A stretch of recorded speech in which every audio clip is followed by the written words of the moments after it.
What's up guys, here's Cluttered from Visual Model WordPress themes, and in today's video we're gonna learn how to use tabs widgets from Elementor WordPress plugin into its free version. But before we can continue, please take a moment to hit the subscribe button and like this video. After, let's access the Elementor. First thing, go to your WordPress dashboard, review the left sidebar of menus, and remember to access dashboard into the browser address bar. Enter your domain plus wp-admin, enter with login credentials, and you're going to be able to see a page almost like this one. In the case you don't have Elementor plugin, just go to plugins, add new, go to popular tab, and install Elementor, okay? After Elementor installed and activated, make sure they will try to sell you the pro version. No needs, you can keep all for free. Go to our page, add new, or go to a previously made page. You're going to be able to see a new button called Edit with Elementor on the page editor. Click on it. This is going to take some seconds to load the Elementor editor, okay? Here's what we have.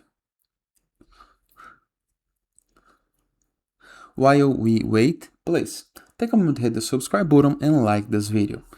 After, review the left sidebar of menus once again. There is a search field. Click on it and type tab, just like this.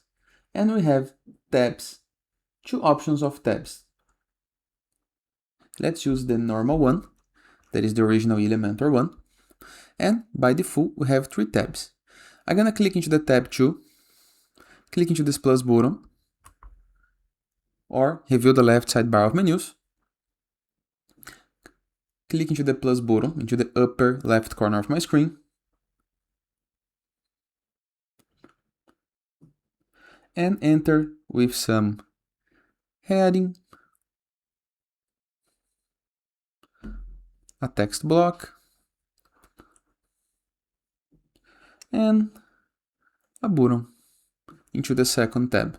Into the first tab, I would like to enter with a video. So I'm going to click into the first, the plus button, get the video element, drag and drop it inside of the tab. And into the third tab, I would like to enter some image. So I'm going to click into the image widget, drag and drop into right here. And I'm going to be using this image right here. I think it's all okay. Now I have a tab made, okay? Each of the tab have some element on it. And I can edit the tab, for example, change